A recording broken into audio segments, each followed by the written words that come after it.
Để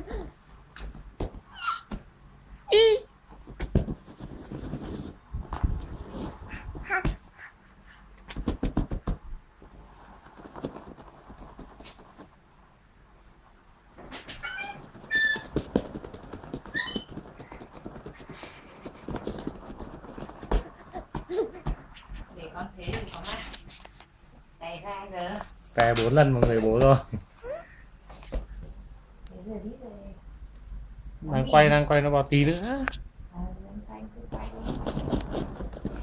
Vừa bỏ được mấy cái đang định quay Thì mẹ lên. Vâng.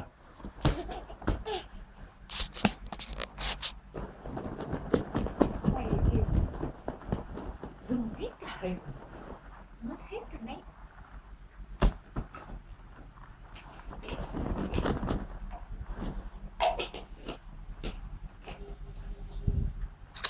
Đang ấy tập trung này lại bụp bụp xoáy xoáy.